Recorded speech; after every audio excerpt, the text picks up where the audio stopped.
Hello बच्चों, circles में आगे चलते हैं। तो रिजल्ट्स फॉर कोनिक में हमने अभी तक क्या क्या पढ़ा। Result 1, equation of tangent is t is equals to 0। Result 2, equation of chord of contact t is equals to 0 and joint equation of pair of tangents वो था ss1 is equals to t square। ठीक है। Result 2, result 3, equation of chord with given midpoint t is equals to s1, ये एक equation था। Result 4, equation of polar that was also t is equals to 0। इतने results अभी तक हमने पढ़े हैं जो किसी भी कोनिक के लिए दे आर वैलिड। ठीक है। अब रिजल्ट 5 पढ़ लेते हैं हम, कॉर्ड लेंथ। ठीक है। कॉर्ड लेंथ में बेसिकली जैसे कोई भी कोनिक है, ठीक है, इसका इक्वेशन दे रखा है s बराबर 0, एक लाइन है जिसका इक्वेशन दे रखा है l बराबर 0। मान लिया a x1 y1 है एंड b x2 y2 है। इस वाले केस में ये जो रिजल्ट है ये हम जनरल कोनिक का बेसिकली सर्किल के लिए नहीं पढ़ा रहे हैं, उसके आगे वाले चीज़ के लिए पढ़ा रहे हैं, क्योंकि सर्किल के लिए this is not required. Circle के लिए तो कॉर्ड का जो लेंथ है वो हम ज्योमेट्री से ऑलरेडी निकाल चुके हैं, और सर्किल के लिए तो it was for circle it was 2 root r square minus p square। ठीक है, जिसमें r जो है वो रेडियस ऑफ सर्किल हो गया, p सर्किल के सेंटर से लेंथ ऑफ परपेंडिकुलर हो गया कॉर्ड के ऊपर। ये ठीक है। फॉर अदर कोनिक वो बताया जा रहा है कि बाकी कोनिक के लिए क्या करेंगे। अगर मान लिया लाइन का इक्वेशन पता है, हमें कर्व का इक्वेशन पता है, तो हम ऐसा कर सकते हैं, for a and b solve l is equals to 0 and s is equals to 0।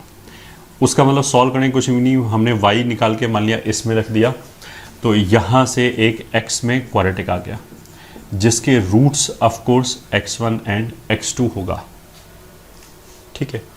अब अगर हमें ये कॉर्ड लेंथ चाहिए, ये ठीक है, रिक्वायर्ड लेंथ क्या है AB, हमें इसको सॉल्व करने की जरूरत नहीं, बस क्वाड्रेटिक बना के छोड़ दिया। ये ठीक है। इसी चीज़ का रिजल्ट है, वही हम बता रहे हैं कि हम कैसे निकाल सकते हैं without actually solving the points. ये ठीक है। And this is again important. Coordinate में जैसे इस वाले केस में हुआ, मेरे को लेंथ ए बी चाहिए। ठीक है। उसने ये नहीं बोला कि ए पॉइंट और बी पॉइंट बताओ। तो अगर इंटरमीडिएट स्टेप्स में अगर हमारे पास कुछ पॉइंट आ रहे हैं, तो कोऑर्डिनेट में almost in all the situations, ये ठीक है, ऑलमोस्ट 95% से ज़्यादा केसेस में हमें वो सॉल्व करने की जरूरत ही नहीं पड़ेगी। कहने का मतलब क्या है कि अगर वो क्वेश्चन में ये बोले कि पॉइंट ए और पॉइंट बी के कोऑर्डिनेट्स बताओ, ये ठीक है, तब तो हमारे पास कोई चारा नहीं है, तब तो कोई ऑप्शन नहीं। Then we have to solve this quadratic and x1 and x2 will give you equation coordinates of point A and B. ठीक है। अगर वही पूछा है तो ऐसे ही सॉल्व करेंगे, बट अगर वो पूछा नहीं है, बट हमें x1 और x2 चाहिए किसी और चीज़ की कैलकुलेशन के लिए, बट क्वेश्चन में specifically he is not asking for x1 and x2, then what we will do. First thing I have said कि we will not require these points. ये ठीक है। In maximum of the situations we will not be requiring this point. उस point के निकाले बिना ही काम चल जाएगा, थ्योरी ऑफ इक्वेशन, इन सब चीज़ों से। जैसे इस केस में अगर मेरे को ए बी चाहिए, so this will be distance formula लिखा हमने, x1 माइनस x2 का whole square plus y1 minus y2 का होल स्क्वायर। अब मान लिया ये लाइन इज y बराबर mx प्लस सी, तो y1 बराबर mx1 प्लस सी, y2 बराबर m x two plus c, क्योंकि दोनों ही point are lying on this line, ठीक है। सबट्रैक्ट कर दें तो y1 माइनस y2 बराबर m times x1 minus x2, ये ठीक है। इसको उठा के हमने इसमें रखा, यहाँ रख दें तो ये हो जाएगा m square x1 minus x2 का होल स्क्वायर। तो ये भी x1 माइनस x2 का होल स्क्वायर, यहाँ से भी x1 माइनस x2 का होल स्क्वायर, तो उसको कॉमन निकाल दिया। अब x1 माइनस x2 का होल स्क्वायर का स्क्वायर रूट, उसमें तो मॉड आएगा, that would be mod x1 minus x2, ये ठीक है। Now this is nothing but difference of roots for equation 1। तो इक्वेशन 1 से ये आ जाएगा रूट डी अपॉन ए, ये होता है डिफरेंस ऑफ रूट्स। तो ये जो क्वाड्रेटिक है, मतलब हमें दिया क्या होगा, कर्व का इक्वेशन दे रखा होगा और लाइन का इक्वेशन दे रखा होगा, ए बी का लेंथ हमें चाहिए, ये हमारा एम है। तो what we will do, curve और लाइन को हमने सॉल्व किया, मतलब एक्स उठा के रखा या वाई उठा के रखा।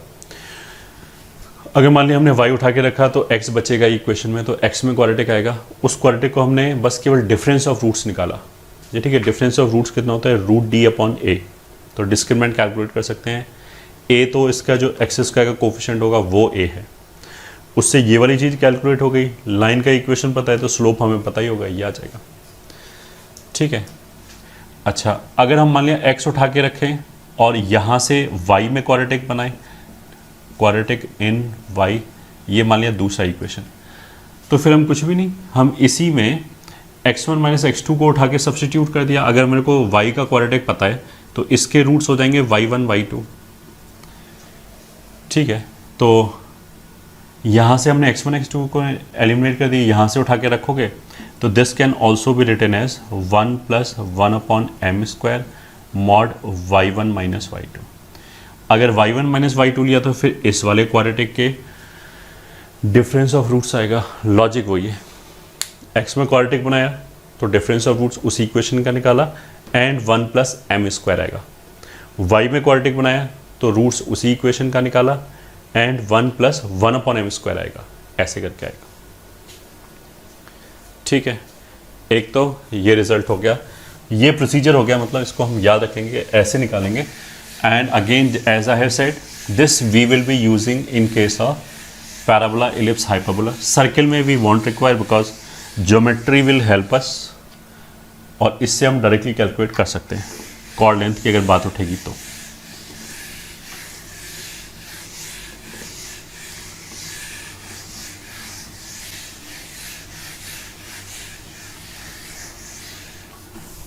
ठीक है। एक और इम्पॉर्टेंट कॉन्सेप्ट क्या है किसी भी कोनिक के लिए, ये ठीक है। ये मान लिया कोनिक हो गया, उस पे हमने एक टेंजेंट ड्रॉ किया,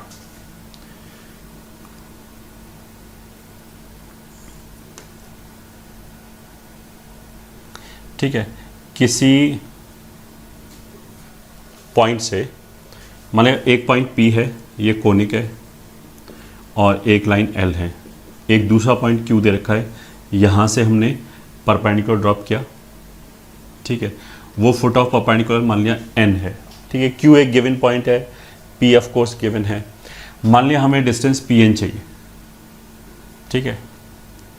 मतलब सेल्फ एक्सप्लेनेटरी है कि this is tangent, this is conic, this is a fixed point, कोई भी गिवन पॉइंट है, फिक्स्ड पॉइंट मतलब गिवन पॉइंट है, and we are dropping a perpendicular from Q to tangent, ठीक है। टेंजेंट का इक्वेशन अगर हमें P पता है तो ऑफकोर्स T बराबर 0 हो जाएगा।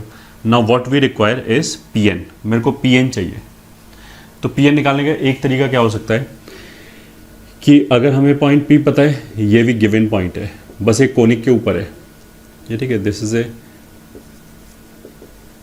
गिवन पॉइंट ऑन कोनिक, ठीक है। Pn निकालना है, Pn is equals to what, this is the M. तो एक तरीका तो ये हो गया कि हम लाइन की इक्वेशन निकाल लें, फिर स्ट्रेट लाइन में जो हमने पढ़ा था Q से फुट ऑफ परपेंडिकुलर निकाल लें, तो n के कोऑर्डिनेट्स मिल जाएंगे। अब अगर हमें n के कोऑर्डिनेट्स मिल गए तो फिर हमने Pn डिस्टेंस निकाल लिया, एक तरीका ये हो गया। दूसरा तरीका क्या हो गया, अगर इस लाइन का इक्वेशन पता है तो हम पी क्यू डिस्टेंस निकाल सकते हैं और ये लेंथ ऑफ परपेंडिकुलर निकाल सकते हैं। जब ये दोनों निकल आया तो हम पाइथागोरस लगा के पी एन निकाल सकते हैं। ठीक है, ये तो दो ऑल्टरनेट मेथड हो गए which we will not use. ये ठीक है, यूज़ क्या करेंगे, नोटिस करने लायक चीज़ क्या है कि अगर हमें पॉइंट पी पता है, टेंजेंट का इक्वेशन टी बराबर 0 से निकल आएगा, तो हमने क्या किया, नॉर्मल का इक्वेशन निकाला, एक लाइन में निकल आएगा।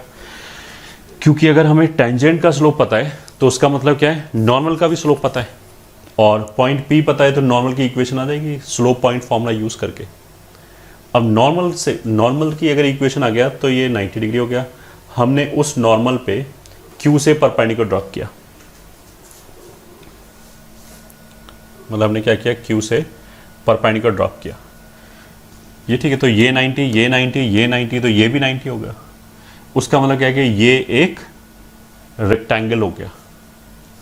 तो पी एन और ये मान लिया क्यू एम होगा। ठीक है, तो नॉर्मल एक लाइन में लिखा जाएगा, फिर लेंथ ऑफ परपेंडिकुलर दूसरी लाइन में आ जाएगा। तो ये बहुत शॉर्ट प्रोसीजर हो गया। अगर मेरे को जो मैंने बोला कि ये दे रखा है, ये दे रखा है, उसके हिसाब से to find P N we can find Q M which is length of perpendicular from Q to normal at P। ये ठीक, उल्टा भी हो सकता है कि क्वेश्चन में वो ये बोले कि नॉर्मल खींचा है और वो बोले कि पी एम बताओ, मतलब उसने टेंजेंट का कहीं नाम लिया, उसने कर्व पे एक पॉइंट पी है, वहाँ पे हमने नॉर्मल ड्रॉ किया, उस नॉर्मल के ऊपर एक फिक्स्ड पॉइंट क्यू से परपेंडिकुलर ड्रॉप किया, फुट ऑफ परपेंडिकुलर एम है, पी एम की लेंथ बताओ। तो फिर हम टेंजेंट ड्रॉ करेंगे, उसके ऊपर लेंथ ऑफ परपेंडिकुलर निकाल लिया, ये that will be equals to this. ये कॉन्सेप्ट है। आई होप समझ में आ गया होगा। ठीक है, अब कुछ क्वेश्चंस कर लेते हैं। क्वेश्चन, लेट कर्व के Y square minus 4y is equals to 8x plus 4 and a line L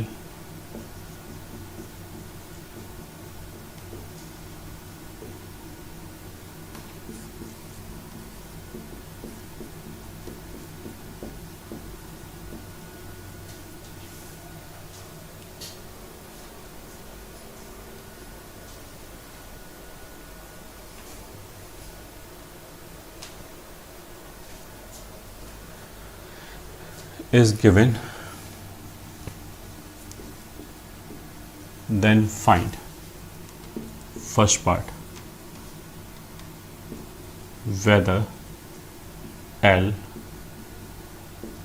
intersect with K or not। ठीक है, आंसर इज़ वेरी सिंपल। ये इसको इंटरसेक्ट कर रहा है या नहीं कर रहा है, तो हम क्वाड्रेटिक सॉल्व करके देख सकते हैं। तो Y square minus 4y is equals to 8x, तो हमने x यहाँ से उठा के रख दिया, वो आ जाएगा 7 माइनस 2y प्लस 4। ठीक है, अब इसमें तुम क्लियर कट देख सकते हो, this is why square plus ये 16 हो गया, माइनस का इधर जाएगा, प्लस का 16 हो गया तो 12y, और ये हो गया माइनस 60। ठीक है, c नेगेटिव है, a पॉजिटिव है, तो b स्क्वायर माइनस 4ac तो पॉजिटिव आ ही जाएगा। इसका d क्लियर कट पॉजिटिव है, this implies L intersect K at 2 distinct point, ये हमें पता है। ये ठीक है, first point. Second point, find length of intercept made by K on L।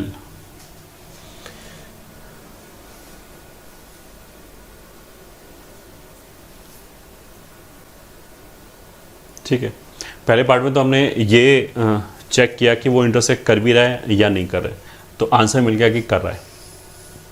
Second part में हमने बोला find the length of intercept made by के ऑन एल, मतलब ये कर्व कोनिक कर्व ऐसे हो गया, ये लाइन एल ऐसे हो गया, मान लिया ये पॉइंट ए और बी है, तो ए बी कितना आ जाएगा, अभी हमने बताया था 1 plus M square mod x1 minus x2, अगर x में क्वाड्रेटिक है, बट यहाँ पे ये जो क्वाड्रेटिक बनी है ये तो y में बनी है, कोई बात नहीं, 1 plus 1 upon M square y1 minus y2, यहाँ से कैलकुलेट कर लिया।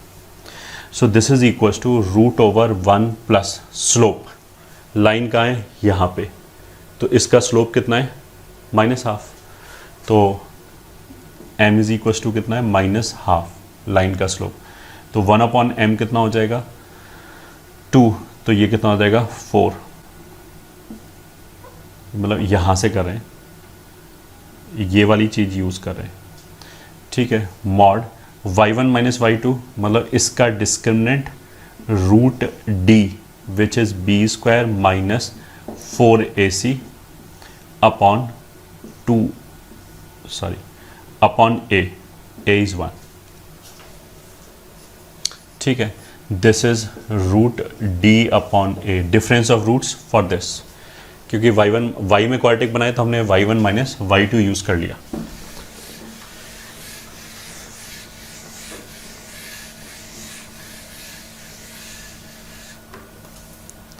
ठीक है, अब ये कैलकुलेट कर लो, दिस इज़, ये तो रूट 5 आ गया, और यहाँ से अगर हम 12 कॉमन निकाल दें, मतलब 12 अगर कॉमन लें तो 12, और ये कितना हो जाएगा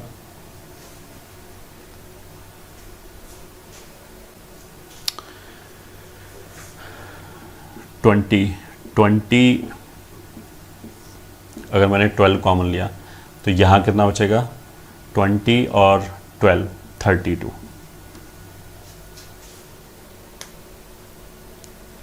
ठीक है।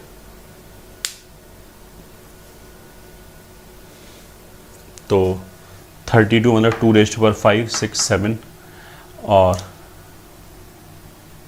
कितना बच जाएगा यहाँ पे 3 15 30,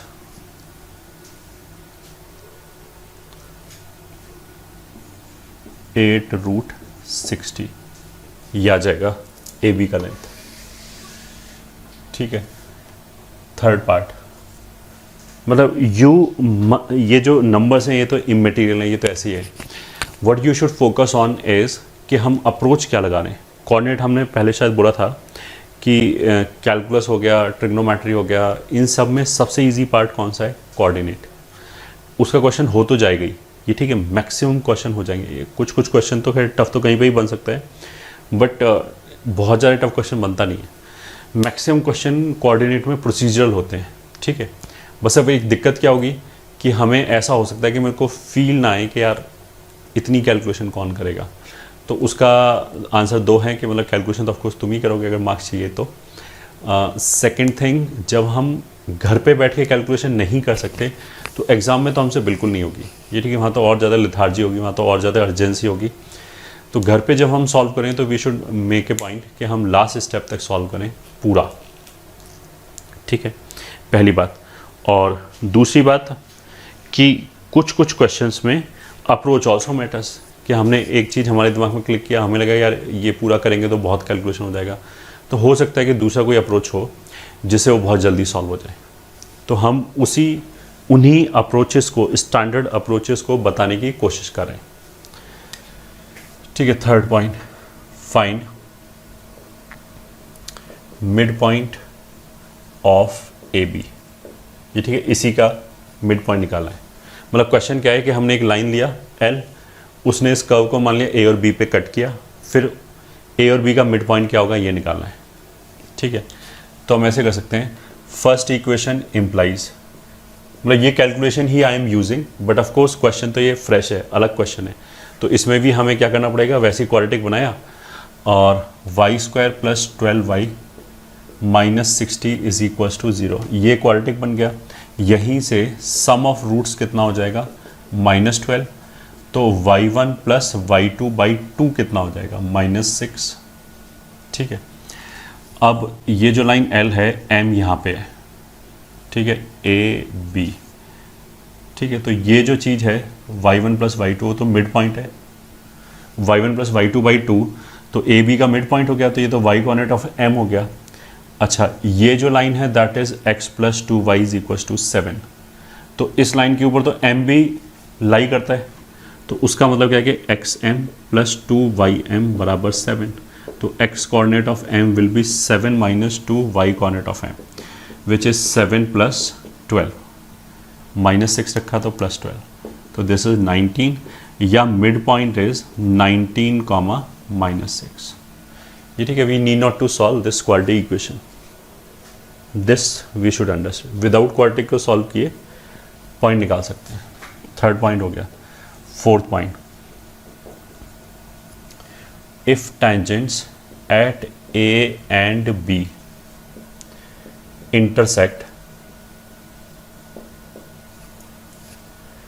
intersects at T1 then find T1। फिर शुरू हो गया सोल्यूशन। उसने क्या बोला कि ए पे हमने टेंजेंट ड्रॉ किया और बी पे टेंजेंट ड्रॉ किया।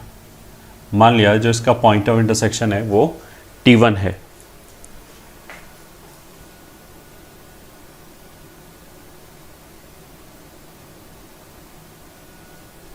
ठीक है।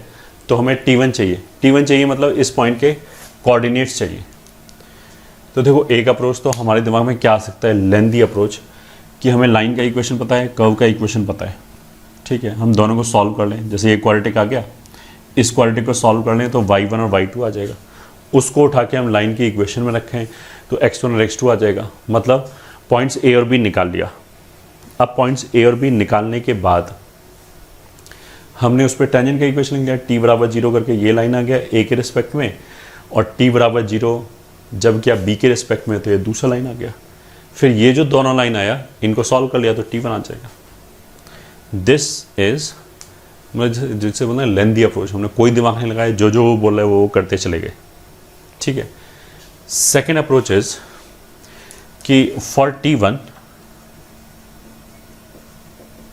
T1 बेसिकली कौन सा पॉइंट है। अगर हम T1 के एंगल से देखें तो T1 से हमने दो टेंजेंट खींच रखा है, T1A T1B, और उसके लिए ये वाला जो लाइन है that is chord of contact.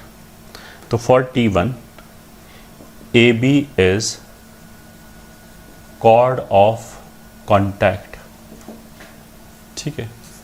तो फिर इसका इक्वेशन क्या हो जाएगा, AB का T बराबर 0 but with respect to T1। तो T1 ही हमें चाहिए, तो हमने मान लिया से H, K। तो उसका मतलब क्या है कि AB का इक्वेशन कितना आ जाएगा, कर्व क्या था y², ये ठीक है, ये वाला कर्व क्या है y² minus 4y minus 8x minus 4 बराबर 0, सबको एक तरफ ले आए। अब इसके लिए t बराबर 0 लिखा H, K, तो y² कितना हो जाएगा yk minus 4 times y plus k/2 minus 8 times x plus h/2 minus 4 is equal to 0। इसको अगर हम सिंप्लीफाई करें तो ये 2 हो गया, ये 4 हो गया। तो इस पूरे में x कितना आया, माइनस 4x, बिल्कुल। y कितना आया, y के साथ यहाँ से k आया, यहाँ से -2 आया y, ये गया, ये गया, ये गया, और कितना बचा -2k, या इसको उधर ले गए 2k, यहाँ से प्लस 4h प्लस 4, ये बचा, ठीक है। हमारा एम क्या है, h के निकालना। तो AB का ये इक्वेशन आ गया, एंड AB का इक्वेशन तो हमें ये भी पता है x plus 2y is equal to 7। तो अगर ये दोनों इक्वेशन AB के हैं तो हम क्या कर सकते हैं,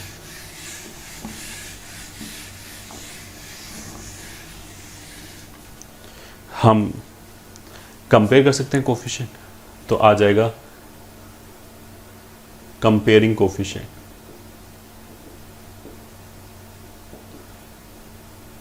-4/1 बराबर k minus 2/2 is equals to 2k plus 4h plus 4/7। तो यहाँ से k की वैल्यू कितनी हो गई, -6।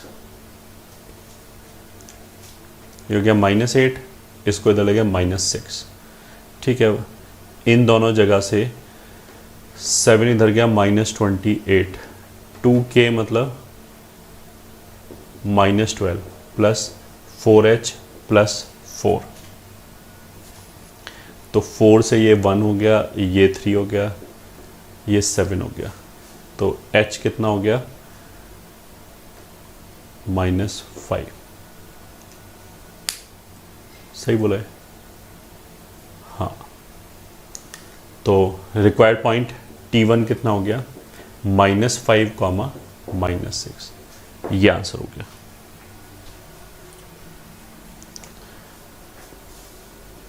ठीक है,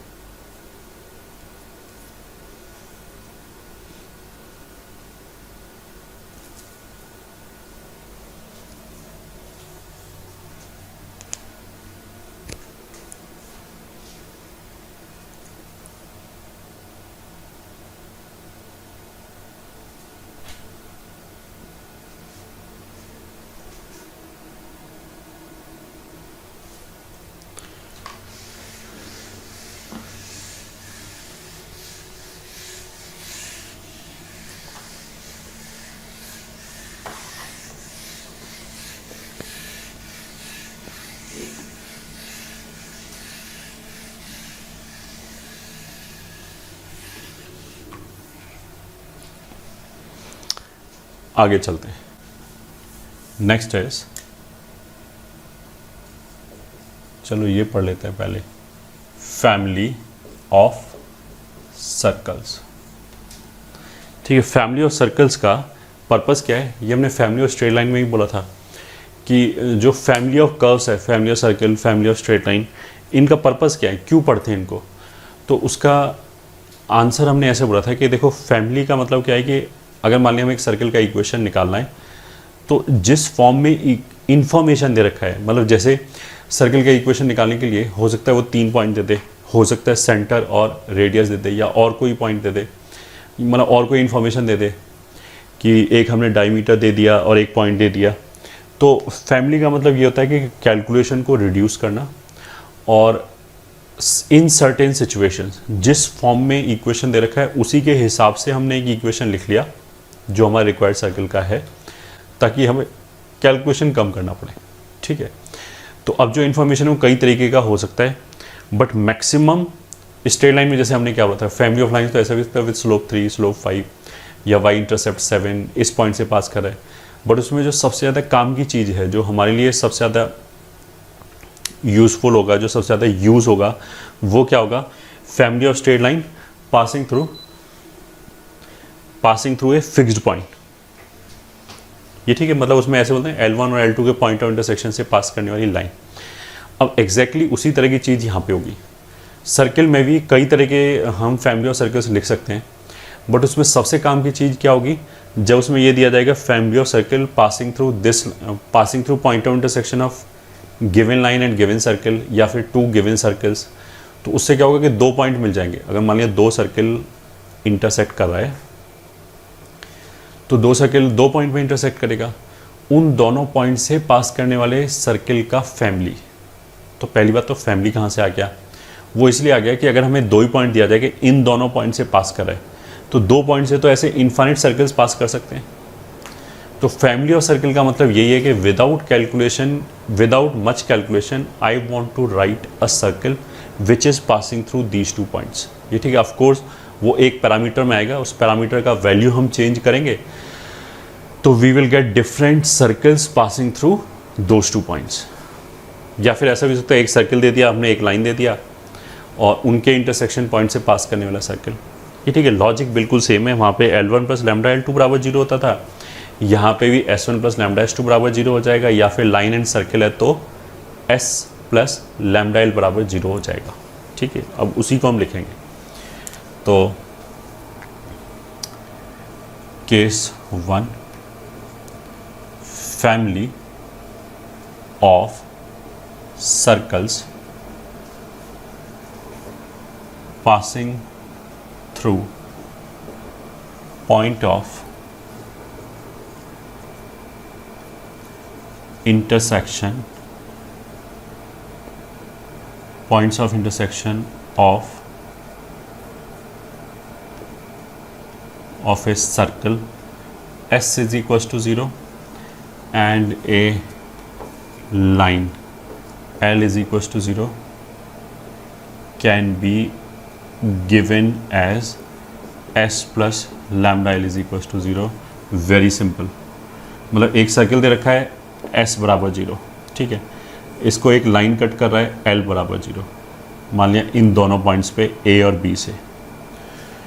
अब ये 2 पॉइंट से पास करने वाला सर्किल चाहिए। अब 2 पॉइंट से तो इन्फिनिट सर्कल्स पास करेंगे, ठीक है, एक सर्किल मान लिया ये हो गया, ठीक है, और बड़ा बनाएंगे वो ऐसे जाएगा या फिर ऐसे बनेगा या फिर ऐसे भी बन जाएगा, ऐसे करके इन्फिनिट सर्कल्स आएंगे। इन सब की इक्वेशन इस फॉर्म में दिया जा सकता है। इसमें हम लैम्डा की अलग अलग वैल्यूज़ लेंगे तो you will get different circles, अलग अलग सर्कल्स आएंगे, ठीक है। ये हमारा रिक्वायर्ड सर्किल क्यों है, वो अगर हमने जो लाइन के केस में बोला था L1 plus lambda L2 is equals to 0 है, जहाँ उसका प्रूफ दिया था, अगर हमें वो समझ में आए तो एग्जैक्टली सेम लाइन पे इसका भी प्रूफ है कि जैसे हमने ये इक्वेशन उठाया तो पहली बात तो ये सर्कल है। क्यों सर्कल है? क्योंकि ये लीनियर इक्वेशन है, ये 2 डिग्री का इक्वेशन है, ये सर्कल का इक्वेशन है। बेसिकली एस वाला जो पार्ट है वो सर्कल के इक्वेशन से ही आ रहा है, तो सर्कल के इक्वेशन में already x square and y square coefficient बराबर होगा, तो इस पूरी इक्वेशन में ही बराबर हो गया। दूसरा, एक्स वाई का कोएफिशिएंट 0 होगा, तो इस पूरी इक्वेशन में भी एक्स वाई का कोएफिशिएंट 0 हो गया। तो यही 2 कंडीशन तो हमें चाहिए होता है कि अगर सर्कल है तो एक्स स्क्वायर और वाई स्क्वायर कोएफिशिएंट बराबर हो, एक्स वाई का कोएफिशिएंट 0, तो दोनों कंडीशंस आर बीइंग सेटिस्फाइड, तो ये हमारा रिक्वायर्ड सर्कल हो गया, पहली बात।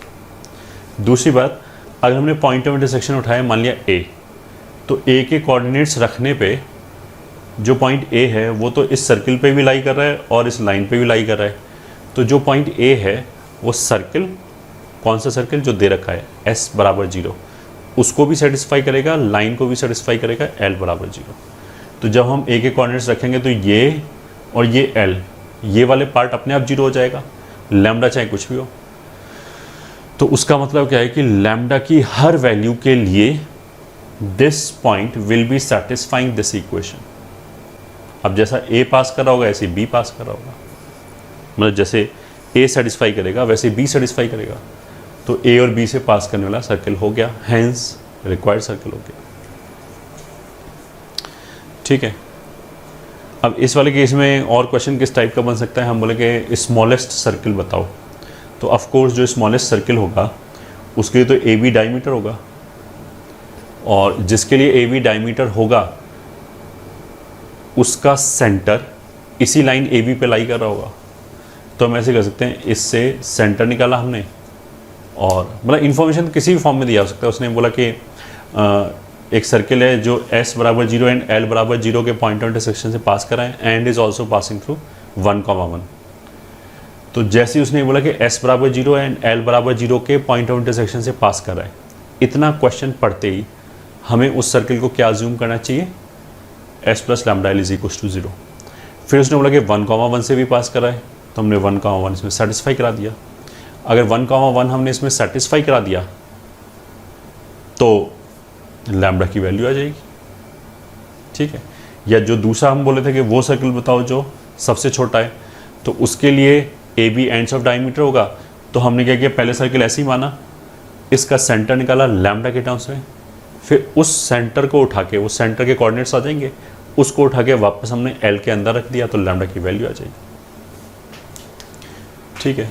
यही 2 क्वेश्चन कर लेते हैं। Question, find equation of circle passing through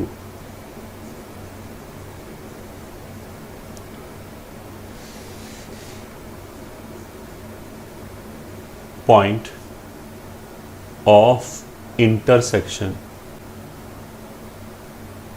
Find equation of circle passing through point of intersection of x square plus y square minus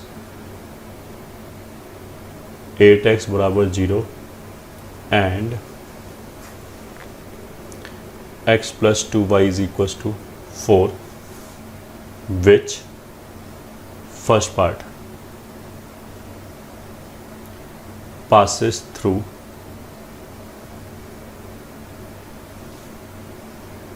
P1, 1, second part is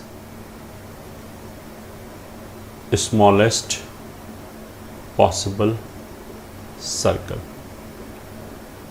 ठीक है, आंसर जैसे उसने ये बोला कि एक सर्कल है वो हो गया x square plus y square minus 8x बराबर 0 और एक लाइन है x plus 2y is equals to 4. इनका पॉइंट ऑफ इंटरसेक्शन मान लिया a एंड b. मतलब बेसिकली ये जो हमने इक्वेशन बनाया s plus lambda L is equals to 0, इसमें हमें a और b को सॉल्व करने की जरूरत ही नहीं पड़ी. ठीक है, तो ये हमारा रिक्वायर्ड सर्कल हो गया. ठीक है, दो अलग अलग क्वेश्चन है. जब ये सेटिस्फाई करेगा कंडीशन तो कोई और सर्कल आएगा, दूसरी कंडीशन सेटिस्फाई होगा तो कुछ और सर्कल आएगा. बट दोनों केसेस में होगा तो ये फैमिली ऑफ सर्कल से. Let our required circle is S plus lambda L is equals to 0, मतलब x square plus y square minus 8x plus lambda time x plus 2y minus 4 बराबर 0. First part में क्या दूसरा information दे रखा है, क्योंकि ये तो लैम्डा पैरामीटर में आ गया ना, तो ये तो इनफाइनाइट सर्कल्स हैं. अगर हमें सर्कल को यूनिकली फिक्स करना है तो उस सर्कल के बारे में हमें कुछ एक्स्ट्रा इन्फॉर्मेशन भी देना पड़ेगा कि ये भी कर रहा है ये सर्कल. तो फर्स्ट पार्ट में उसने क्या बोला कि इट इज़ पासिंग थ्रू 1,1. तो अगर ये 1,1 से पास कर रहा है तो 1,1 सेटिस्फाई करेगा, तो हमने रख दिया 1,1. तो ये हो जाएगा 1 plus 1 minus 8 plus lambda time 3 में से 4 गया माइनस 1 बराबर 0 और lambda is equals to minus 6. ठीक है, तो रिक्वायर्ड सर्कल इज लैम्डा की जगह माइनस 6 रख दिया यहाँ पे, तो आ जाएगा x square plus y square minus 8x minus 6 times x plus 2y minus 4 is equals to 0. ये सर्कल हो गया. ठीक है, इसको आगे और चाहो तो सिंप्लीफाई कर लो. X square plus y square minus 14x minus 12y plus 24 बराबर 0. ये सर्कल हो गया.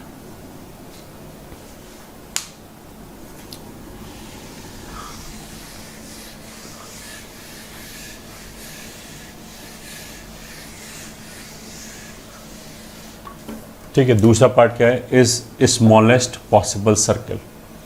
तो सेंटर ऑफ द सर्कल, मतलब ये इक्वेशन मान लिया.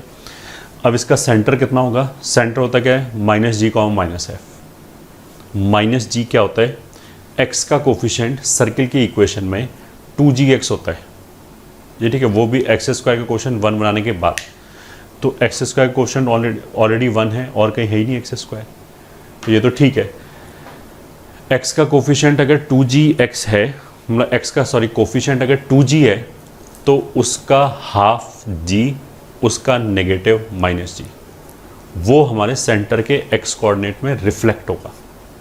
तो बेसिकली हमें क्या चाहिए, x के कोफिशिएंट के नेगेटिव का हाफ. ठीक है, तो x का कोफिशिएंट -8 यहाँ से लैम्डा, तो x का कोफिशिएंट कितना हो गया लैम्डा -8 उसका हाफ का नेगेटिव, ये x कोऑर्डिनेट हो जाएगा. ऐसे ही y कोऑर्डिनेट कितना हो जाएगा, y के कोफिशिएंट 2 लैम्डा के नेगेटिव का बाई 2, ये हो जाएगा. ठीक है, ये ठीक है. For smallest possible circle it must lie on ये ठीक है, L इज इक्वल्स टू 0। ठीक है, वैसे ये पॉइंट कितना हो गया, ये हो जाएगा 8 minus lambda by 2 comma minus lambda. ठीक है, 8 minus lambda by 2 comma minus lambda. It must lie on L is equals to 0। तो जो लाइन का लाइन है ये ठीक है, x plus 2y is equals to 4, उस पर सेटिस्फाई करा दिया। मतलब ये कितना हो गया, x plus 2y is equals to 4, इसमें रख दिया। तो x की जगह 8 minus lambda by 2 plus twice of minus lambda is equals to 4। तो 2 से मल्टीप्लाई कर दिया, 8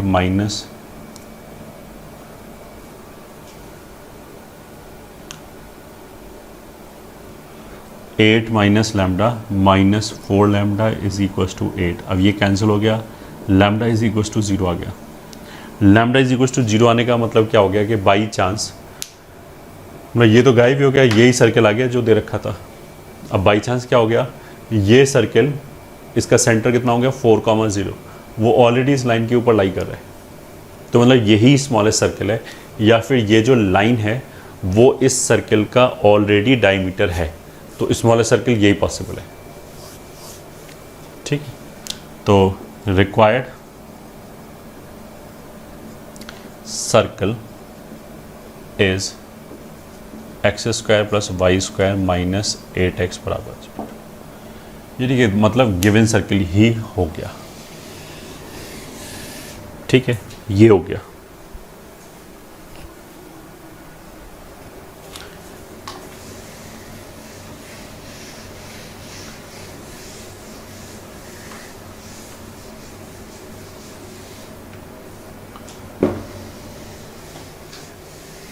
तो ये फैमिली ऑफ सर्कल में फर्स्ट टाइप का इक्वेशन हो गया, जिसमें एक सर्कल दे रखा है, एक इंटरसेक्टिंग लाइन दे रखा है, और इस सर्कल, गिवन सर्कल और गिवन लाइन के पॉइंट ऑफ इंटरसेक्शन से पास करने वाले सर्कल की इक्वेशन की बात चल रही है। ठीक है, अब चलते हैं case 2। Equation of circle passing through points of intersection of two circles, S1 is equals to 0 and S2 is equals to 0 can be given as, ठीक है, ये हो गया S1 बराबर 0, ये मान लिया S2 बराबर 0। ये दोनों A और B पे इंटरसेक्ट कर रहे हैं। ठीक है, तो इनसे पास करने वाला कोई भी तीसरा सर्कल, ठीक है, this can be given as S1 plus lambda S2 is equals to, can be given as S1 plus lambda S2 is equals to 0। ठीक है, तो मतलब ऐसे तो और इनफाइनाइट सर्कल्स आ जाएंगे। ये दूसरा सर्कल आ गया, ये भी लैम्डा की किसी दूसरी वैल्यू के लिए ये वाला सर्कल मिल जाएगा। ठीक है, now if you remember family of straight line में हमने यही बोला था कि अगर L1 plus lambda L2 is equals to 0 है, ठीक है, L1 plus lambda L2 is equals to 0 है, तो L1 का इक्वेशन हमें कैसे मिलेगा अगर हम लैम्डा 0 ले लें। तो दोबारा अगर मान लिया L1 plus lambda L2 is equals to 0 is any straight line passing through point of intersection of L1 and L2, ये हमने बोला था। ठीक है, उस मतलब ये L1 ये L2 इनके पॉइंट ऑफ इंटरसेक्शन से पास करने वाली कोई भी तीसरी लाइन का इक्वेशन हम कैसे ले सकते हैं, L1 plus lambda L2 is equals to 0। अब इसका जो पॉइंट ऑफ इंटरसेक्शन है उससे पास करने वाली एक लाइन तो खुद L1 है। ठीक है, तो L1 प्लस लैम्डा L2 बराबर 0 से L1 भी आ जाएगा अगर हम लैम्डा को 0 ले लें। तो वहाँ हमने ये बोला था कि बस दिक्कत कहाँ पे आएगी, L2 पे। अगर हमने इक्वेशन इस फॉर्म में लिया है L1 plus lambda L2 is equals to 0, तो L2 उस इक्वेशन से कभी नहीं आएगा।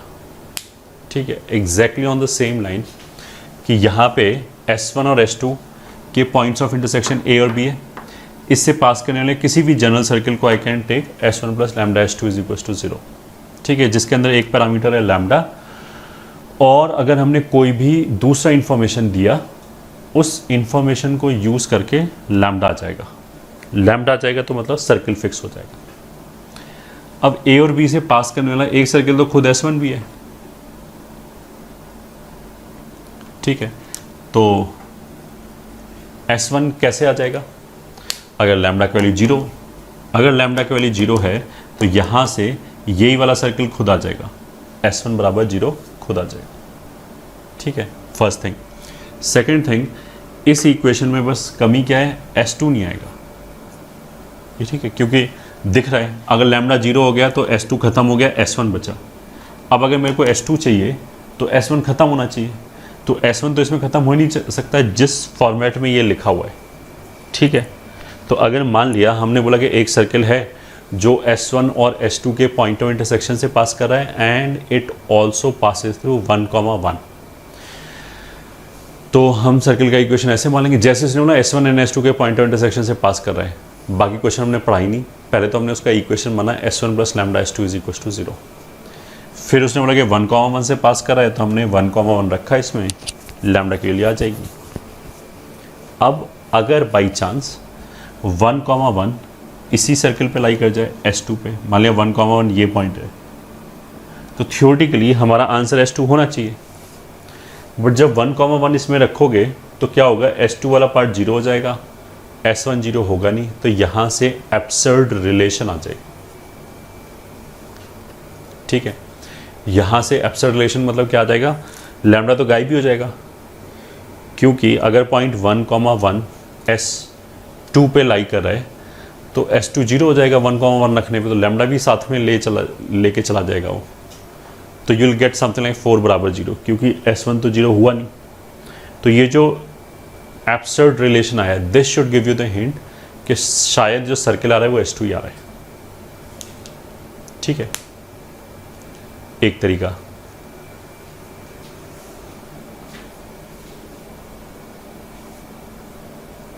अगर ऐसा होगा तो आंसर हमारा S2 हो जाएगा। आंसर तो आएगा, मतलब आंसर ऐसा नहीं बोलेंगे कि डज नॉट एग्जिस्ट, आंसर तो आएगा।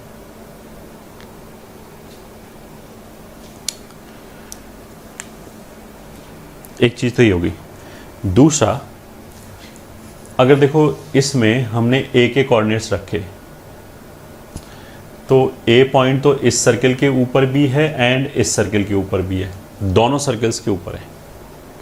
तो A के कोऑर्डिनेट्स रखने पे दोनों सर्किल सेटिस्फाई हो जाएगा, तो मतलब S1 और S2 दोनों 0 हो जाएगा, मतलब ये सेटिस्फाई हो जाएगा for all values of lambda, ठीक है। ऐसे B भी सेटिस्फाई करेगा, मतलब ये जो इक्वेशन है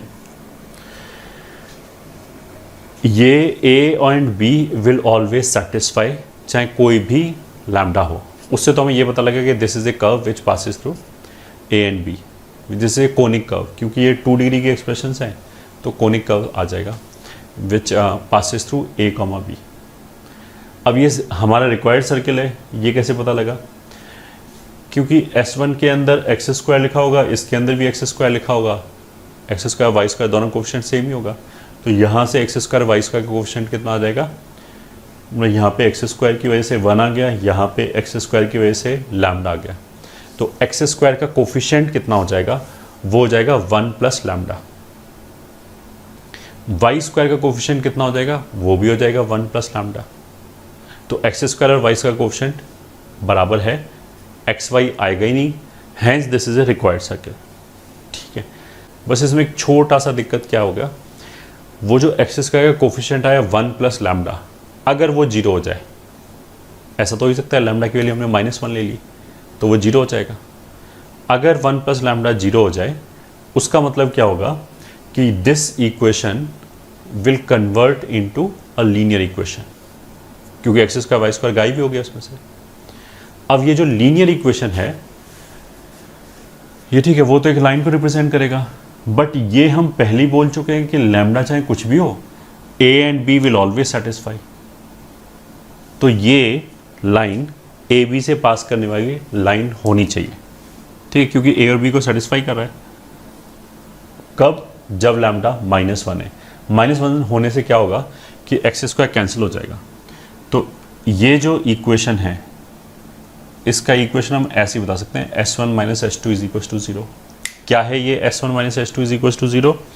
it is the chord of contact, sorry chord of contact नहीं, it is the common chord of both the circles.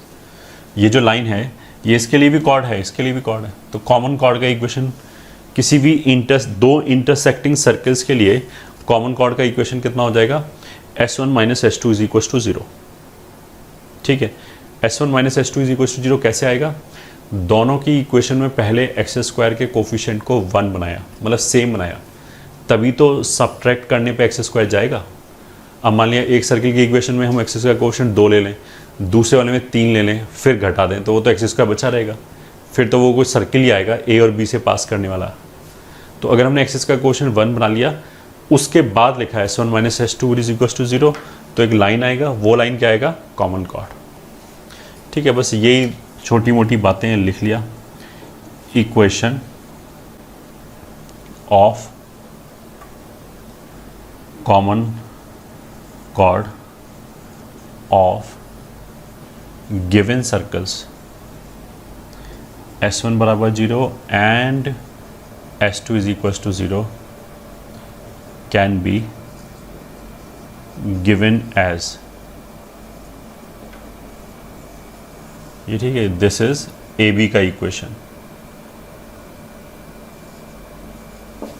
ये हो गया लाइन ए बी का इक्वेशन। ठीक है, note 2, from equation 1 we can not get circle S2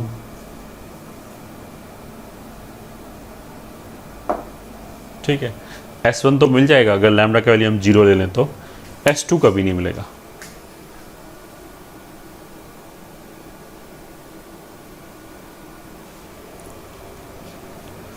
ठीक है, ये हो गया हमारा केस 2। पहले केस में क्या था? सर्किल का इक्वेशन जो एक सर्किल और एक लाइन के पॉइंट ऑफ इंटरसेक्शन से पास कर रहा है। केस 2 क्या हो गया? दो सर्किल के पॉइंट ऑफ इंटरसेक्शन से पास करने वाला सर्किल। केस 3 क्या हो गया? अगर मान लिया हमें केवल 2 पॉइंट दिए, ये ठीक है, A x1 y1 and B x2 y2। अब हम बोले कि इन दोनों से पास करने वाले सर्किल का इक्वेशन बताओ। एक तरीका तो ये हो गया कि हम सर्किल का इक्वेशन मान लें GFC में, फिर उसमें हम x1 y1 सेटिस्फाई कराएं, एक रिलेशन आ गया GFC में, फिर उसमें हम x2 y2 सेटिस्फाई कराएं, दूसरा रिलेशन आ गया। ठीक है, बस 2 ही रिलेशन आएंगे, क्योंकि जो सर्किल आएंगे वो तो इन्फिनिट सर्किल आएंगे, 2 पॉइंट से पास करने वाले। तो इक्वेशन के अंदर कोई ना कोई पैरामीटर भी तो आने चाहिए, तभी तो हम पैरामीटर की अलग अलग वैल्यूज़ रखेंगे, then will get different circles. ठीक है, तो एक पैरामीटर तो रहेगा, मतलब एक अननोन तो रहेगा इक्वेशन में। तो अभी हमने क्या बोला कि एक प्रोसीजरल तरीका क्या है, अगर हमें 2 पॉइंट दे रखा हो कि हमने GFC वाला सर्किल माना, उसमें x1 y1 रखा, एक इक्वेशन आ गया, x2 y2 रखा, दूसरा इक्वेशन आ गया। GFC के अंदर उन दोनों इक्वेशंस को हमने सॉल्व कर लिया, मान लिया C के टर्म्स में, मतलब उन दोनों में हमने G और F को अननोन मान के सॉल्व कर लिया। तो G कुछ आ जाएगा C के टर्म्स में, मान लिया 4C/5 कुछ ऐसे आ जाएगा, ऐसे ही F आ जाएगा। उन दोनों को हमने उठा के वापस इक्वेशन में रखा। अब इक्वेशन में रखोगे तो क्या होगा? एक C पैरामीटर में इक्वेशन आ जाएगी। ठीक है, इतनी मेहनत करने के बाद हमारे पास एक इक्वेशन आ गया एक गिवन पैरामीटर C में। यही इक्वेशन हम डायरेक्टली लिख सकते हैं। कैसे लिख सकते हैं? इन 2 पॉइंट से पास करने वाला हमें सर्किल चाहिए, तो जो हमारा केस 1 था, हम उस फॉर्मेट को यूज़ कर सकते हैं, S प्लस लैम्डा L बराबर 0 लिख सकते हैं, जहाँ पे S क्या है? Any circle passing through these 2 points. L क्या है? दिस लाइन ए बी, मतलब एनी लाइन तो नहीं बोल सकते, एक ही लाइन पास करेगी 2 पॉइंट से। तो ये लाइन ले लिया और A और B से पास करने वाला कोई भी सर्किल ले लिया, उसको S की जगह यूज़ कर लिया, L की जगह इस लाइन का इक्वेशन यूज़ कर लिया, तो हमारा S प्लस लैम्डा L बराबर 0 करने से कोई भी जनरल सर्किल आ जाएगा। ठीक है, तो ऑब्वियस सी बात है, जो सर्किल S होगा वो हम कौन सा लेंगे? सबसे ईजी कौन सा सर्किल पड़ेगा हमें? जिसके लिए AB and points of diameter हो। तो वो तुरंत लिखा जाएगा, तो that would B a circle जो ए और बी से पास करेगा। तो वो सर्किल तो हमारे एस का काम करेगा और एल का इक्वेशन हम लिख ही सकते हैं। तो ऑब्जेक्टिव क्या है यहाँ पे, equation of circle passing through two given points a x1 comma y1 and b x2 comma y2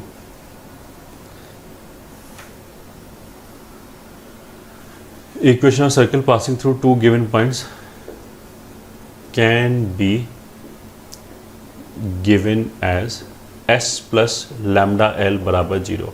इसमें s क्या होगा, any circle passing through a and b। तो हमारे लिए सबसे इजी सर्कल कौन सा पड़ेगा, x minus x1 x minus x2 plus y minus y1 y minus y2। ये पोर्शन हो गया जो हमारे लिए s का काम करेगा, प्लस लैम्डा टाइम्स L क्या हो गया, इसी लाइन का इक्वेशन। तो वो लाइन क्या है, x y 1 x1 y1 1 x2 y2 1, ये हो गया, ये हमारे लिए रिक्वायर्ड सर्किल हो गया। अब इस सर्किल के बारे में कोई भी और इन्फॉर्मेशन दे रखा होगा, वो इन्फॉर्मेशन यूज़ करके लैम्डा आ जाएगा।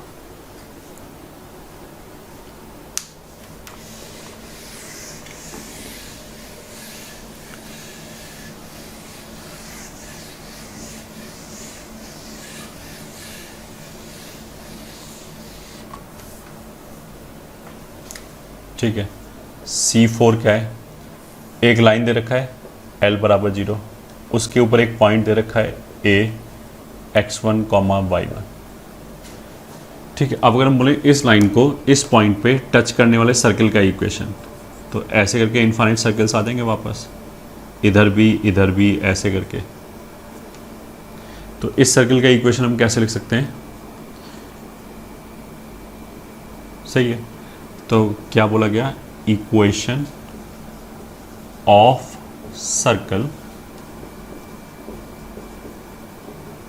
Touching a given line L is equals to 0 at a fixed point A x1 comma y1 can be given as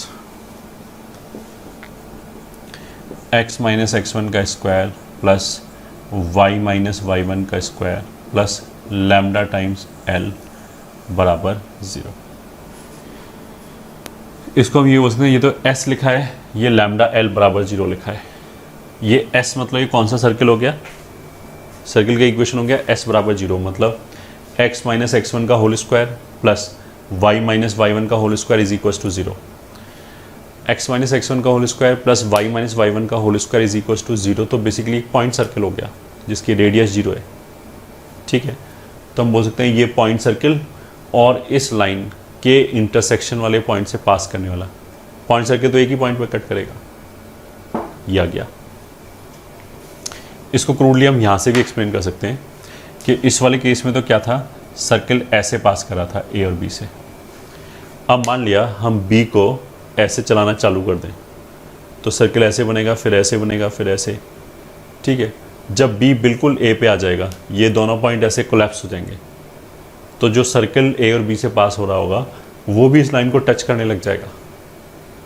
ठीक है, तो अगर हम बी को ए पे ले आएँ, मतलब x2 y2 को x1 y1 ही लिख दें, तो सर्कल टच करने लगेगा x1 y1 पे, तो वो लिख दिया यहाँ पे। अगर यहाँ x1 और यहाँ y1 लिख दें, तो ये वह हो जाएगा x माइनस x1 का square plus y minus y1 का square plus lambda times L is equal to 0।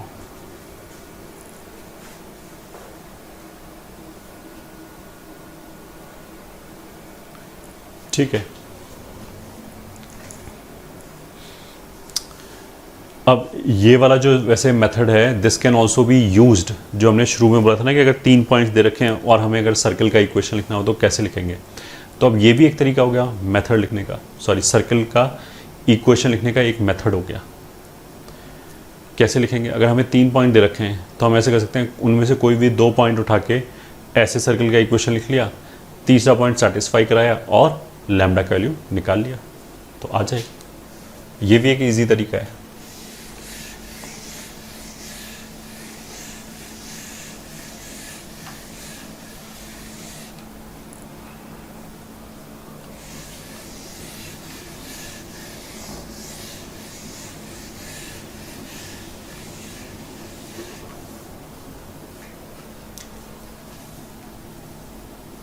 Question: Find equation of circle which touches x-axis at a 4,0 and which also touches the line y is equals to x. Answer, ठीक है। इसने क्या बोला कि एक circle है जो ये y is equals to x को भी टच कर रहा है एंड x एक्सिस को भी टच कर रहा है। x एक्सिस को एक फिक्स्ड पॉइंट पर टच कर रहा है 4,0, तो 4,0 कहीं यहाँ से होगा, तो मान लिया ये सर्कल हो गया जो इसको यहाँ पे टच कर रहा है 4,0, ठीक है, and y is equal to x को भी टच कर रहा है। अब तुम इसको ऐसे देख सकते हो, इधर भी टच करेगा, ऑफ कोर्स एक सर्कल इधर भी आएगा। मतलब अगर मैं ये सर्कल बनाया, ये टच कर रहा है x एक्सिस को, अब इसको बड़ा करते चले जाएं, तो ऐसे अगर हम बड़ा करते चले जाएं तो यू कैन विजुलाइज कि एक बार ये इस लाइन को भी टच करने लगेगा, तो 2 आंसर आएंगे बेसिकली, ठीक है। खैर जो आंसर आना होगा अपने आप आ जाएगा, हम निकालेंगे अब।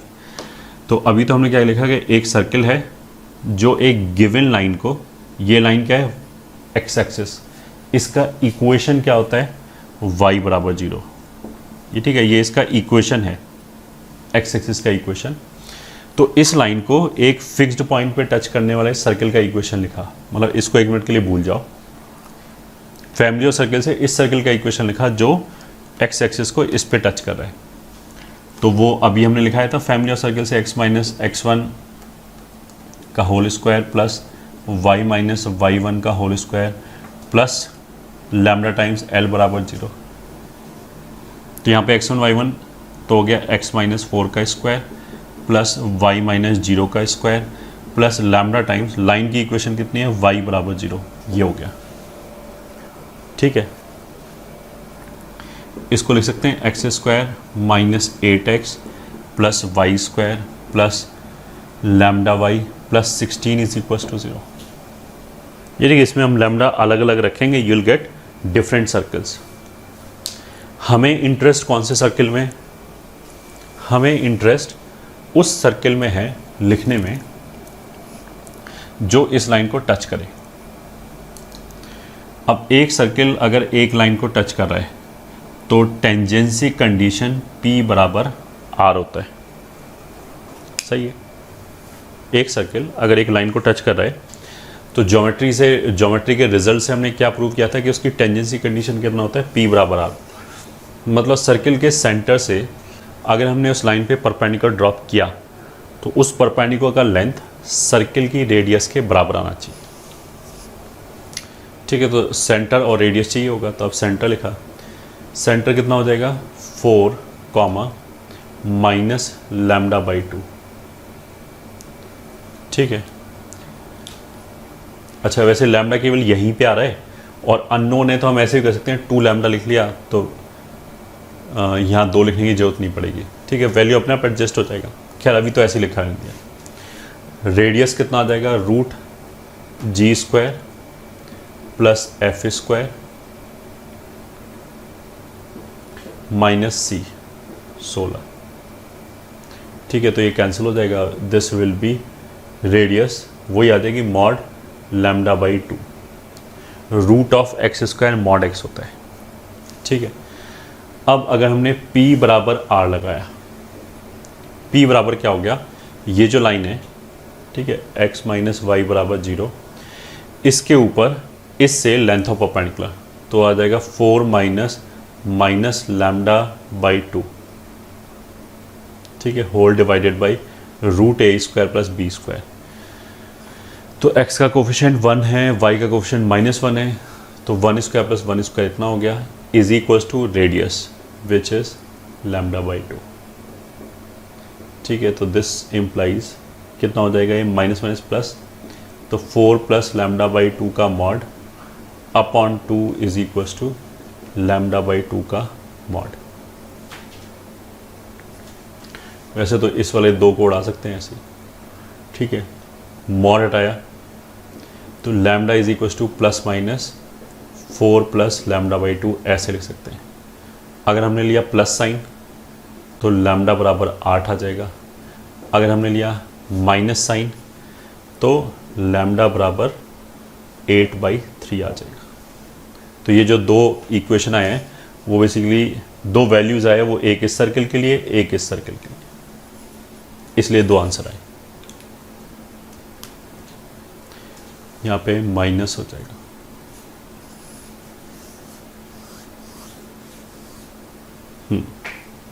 तो 2 सर्कल आ जाएंगे, इसमें लैम्डा की वैल्यू रख लो, एक आ जाएगा x square plus y square minus 8x plus 8y plus 16 बराबर 0,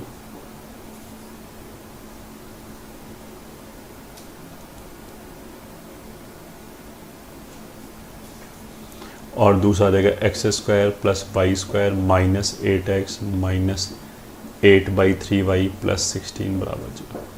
ये हमारे रिक्वायर्ड सर्कल्स आ जाएंगे।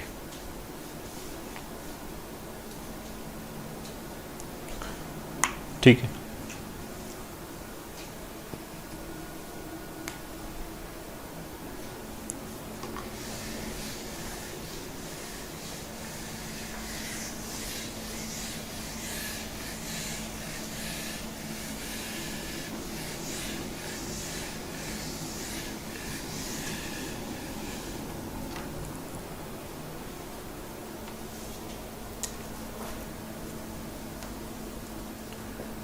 question, find equation of circle passing through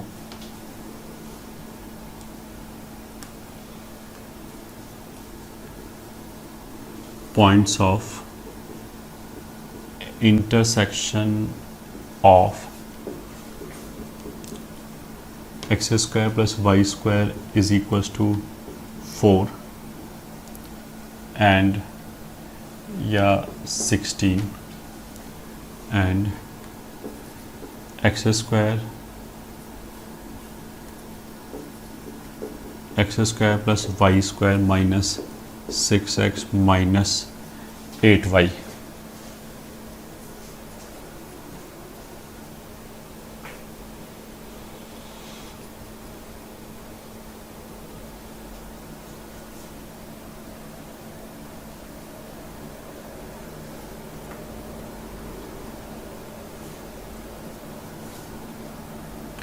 और ये कितना हो जाएगा, plus 16 is equals to 0।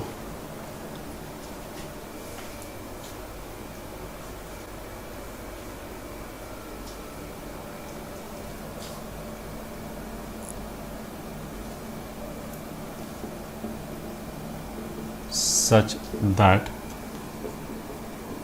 its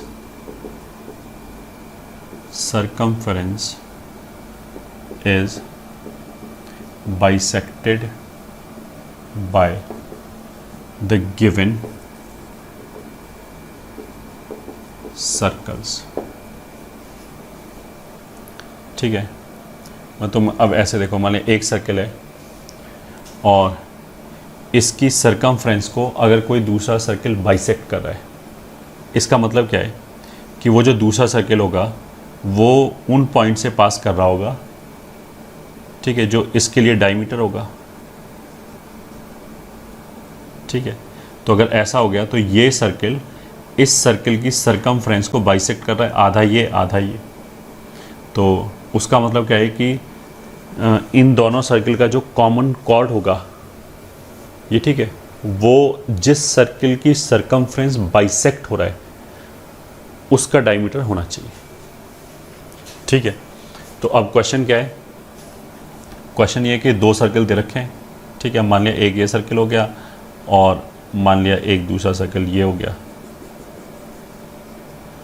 ठीक है, ऐसे ही आर्बिट्रेरी डायग्राम बनाए। मान लिया ये हो गया x square plus y square is equal to 16 और ये हो गया x square plus y square minus 6x minus 8y plus 16 बराबर 0। ये ठीक है, ये हमारा रिक्वायर्ड सर्कल हो गया। ये ठीक है, ये वाला सर्कल। तो इसकी इक्वेशन को हम कैसे मान सकते हैं? S1 plus lambda S2 is equal to 0। ठीक है, तो इसमें कम टर्म है तो इसको लैम्डा के साथ यूज़ कर लिया। तो x square plus y square minus 6x minus 8y plus 16 plus lambda times x square plus y square minus 16 बराबर 0। ये आ गया, ये हमारा रिक्वायर्ड सर्किल आ गया। अब इसी सर्किल की सरकमफ्रेंस ये दोनों सर्किल बाइसेक्ट कर रहे हैं। ठीक है, तो उसका सीधा सीधा सा मतलब ये है कि ए बी जो है वो हमारे रिक्वायर्ड सर्किल के लिए डायमीटर का काम करेगा। ठीक है, तो according to question line A B will be diameter of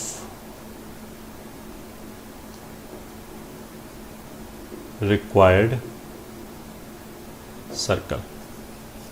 ठीक है, तो अब ए बी का इक्वेशन क्या होगा? कॉमन कॉर्ड का equation S1 minus S2 is equal to 0। ठीक है, मतलब एक इक्वेशन में से दूसरा इक्वेशन घटा दिया। तो मान लिया हमने इसमें से ये घटा दिया तो x square plus y square cancel हो गया। फिर ये हो जाएगा 6x प्लस 8y माइनस 16 में से ये घटाएंगे तो माइनस 32 बराबर 0। ये आ जाएगा।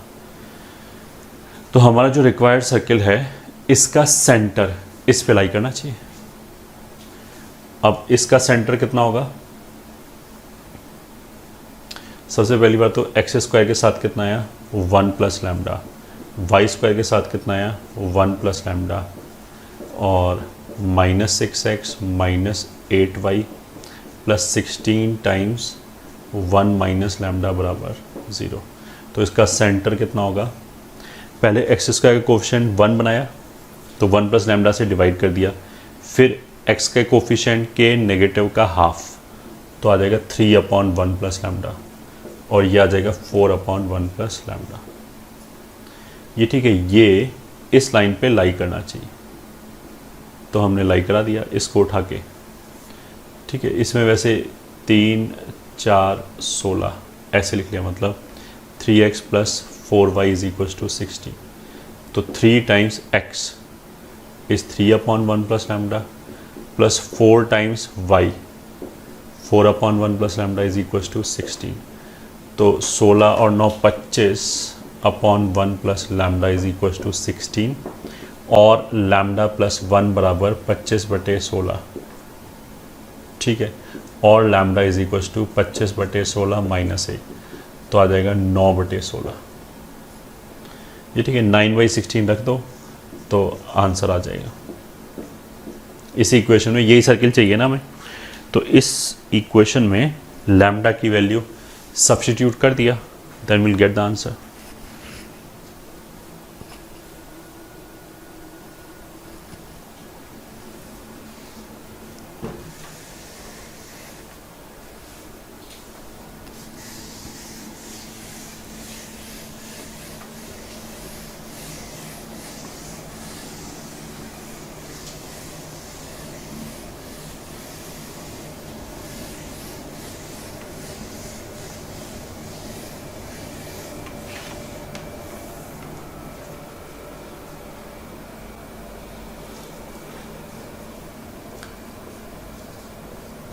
इंपॉर्टेंट कॉन्सेप्ट, अगर मान लिया हमारे पास एक सर्कल ये दे रखा है, दूसरा सर्कल ये दे रखा है, ठीक है। अब हमने इन दोनों का इस पर्टिकुलर पोजीशन में जो अभी बोर्ड पे है, इन दोनों का कॉमन कॉर्ड क्या है? कुछ भी नहीं है, ये दोनों इंटरसेक्ट ही नहीं करते। इसको हमने थोड़ा और आगे पुश किया तो ये सर्कल ऐसे आ गया, तो कॉमन कॉर्ड क्या हो गया? 0 बोल सकते हैं, क्योंकि ये एक ही पॉइंट पे टच कर रहा है। फिर हमने थोड़ा और आगे पुश किया, ऐसे करके मान लिया ये आ गया, तो कॉमन कॉर्ड क्या होगा? ये लाइन आ सकता है जिसका लेंथ ये है। कॉमन कॉर्ड की लेंथ कितनी है? ये। फिर हमने और आगे पुश किया तो कुछ ऐसे बना, फिर कॉमन कॉर्ड की लेंथ आ गई ये, यहाँ से लेकर यहाँ तक, तो बढ़ गई।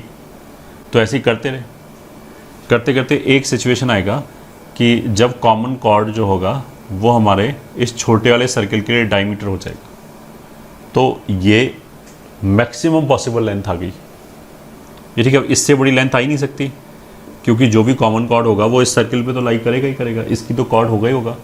और इस सर्कल के लिए जो मैक्सिमम कॉर्ड लेंथ होगा वो इसका अपना डायमीटर होगा, ठीक है। इसके आगे हमने और पुश किया तो अब लेंथ डिक्रीज करना चालू कर देगा, फिर ये सर्कल कंप्लीटली अंदर आ जाए तो 0 आ जाएगा, ठीक है। तो कॉन्सेप्ट क्या है, रिजल्ट क्या है? The maximum possible length of common chord of two circles is the diameter of the smaller circle, ठीक है। मतलब जो छोटा सर्कल होगा उसका जो डायमीटर होगा कॉमन कॉर्ड की मैक्सिमम लेंथ उतनी ही आएगी, उससे ज़्यादा नहीं आएगी,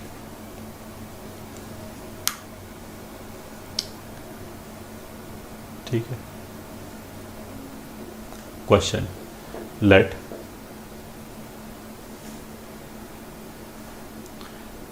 ए circle of radius 4 intersect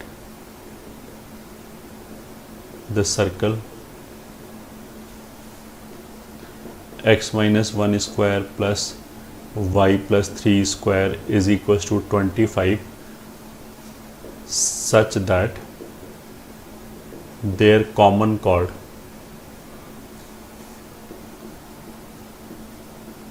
has slope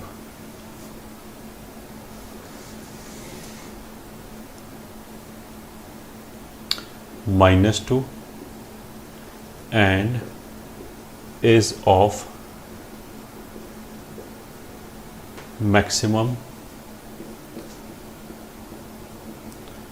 possible length। इसको 5 कर दिया, इसको 16 कर दिया,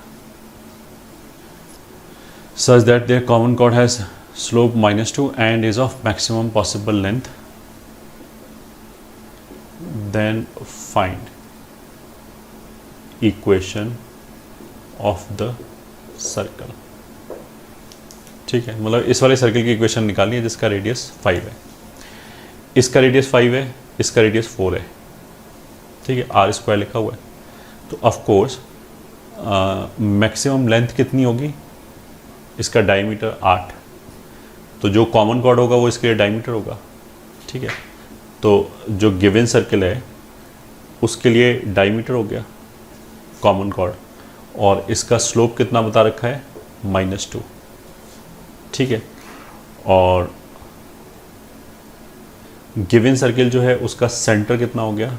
1, -3 and radius is of course 4, ठीक है। तो जो दूसरा सर्कल होगा उसके लिए ये कॉमन कॉर्ड होगा और उसका रेडियस कितना है? 5। तो ऐसे भी बन सकता है एंड ऐसे भी बन सकता है, ठीक है। खैर इसके परपेंडिकुलर लाइन पे वो वाला सर्किल लाई करेगा, सॉरी उस वाले सर्किल का सेंटर लाई करेगा, तो वो सेंटर मान लिया ये हो गया उस सर्किल का C1। ठीक है, अब ये जो AB है ये तो कॉमन कॉर्ड है, तो ये तो दोनों सर्किल पे लाई करेगा। तो अगर हमने C1 से, ये मान लिया C है गिवन सर्किल का सेंटर, C1 से अगर ये ज्वाइन किया, ठीक है, तो ये तो इस सर्किल की रेडियस के बराबर होना चाहिए 5। तो अगर ये 5 हो गया तो क्लियरली ये 3 बचा, क्योंकि पाइथागोरस है। दोबारा एक सर्किल दे रखा है ये वाला सर्किल हो गया, ये छोटा सर्किल है, इसका रेडियस 4 है। एक दूसरा सर्किल हमें जो चाहिए उसका रेडियस कितना है 5, एंड ये दोनों ऐसे इंटरसेक्ट कर रहा है कि इनकी कॉर्ड जो है वो मैक्सिमम पॉसिबल लेंथ का है। कॉमन कॉर्ड जो है उसका सीधा सा मतलब ये हो गया कि जो गिवन सर्किल है उसी का डायमीटर होगा एक कॉर्ड। अब उसका उसने स्लोप भी बता दिया, तो डायमीटर होगा तो 1, -3 से पास करेगा, और स्लोप -2 है तो हमें इसका इक्वेशन ही पता लग जाएगा। ठीक है, अब ये जो AB है ये ऑफ कोर्स गिवन सर्किल के लिए भी कॉर्ड है, और जो हमारा रिक्वायर्ड सर्किल है उसके लिए भी कॉर्ड है।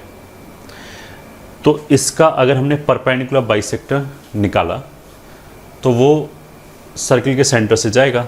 तो C जो है, बिकॉज ये डायमीटर है तो सेंटर यही मिड पॉइंट हो गया। इसका अगर हमने परपेंडिकुलर बाइसेक्टर निकाला ये, तो इसी के ऊपर वो दूसरे रिक्वायर्ड सर्किल का सेंटर आएगा। ठीक है, इसलिए C1 यहाँ पे आया।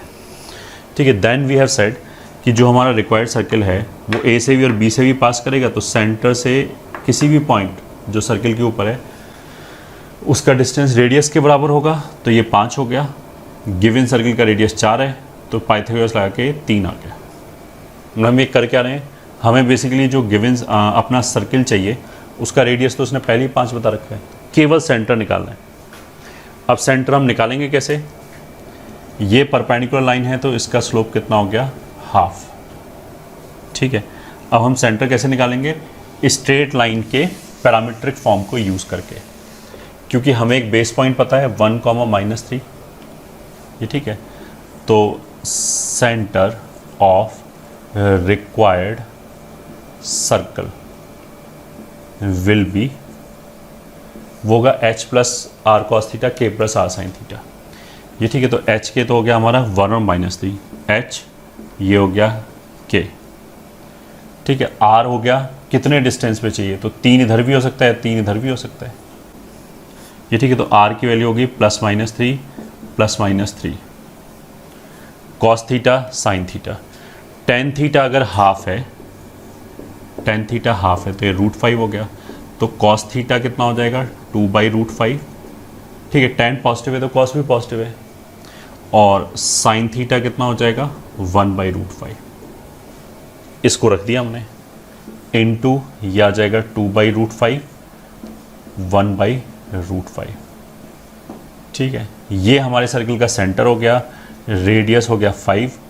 हमने एक बार प्लस ले लिया, एक बार माइनस ले लिया, तो 2 पॉइंट आ जाएंगे, मतलब 2 सेंटर्स आगे C1 और एक इधर आ जाएगा C2, और रेडियस है। अगर हमें सेंटर पता लग गया, रेडियस पता लग गया, तो कुछ और चाहिए ही नहीं, फिर तो हमें इक्वेशन ही पता लग गया।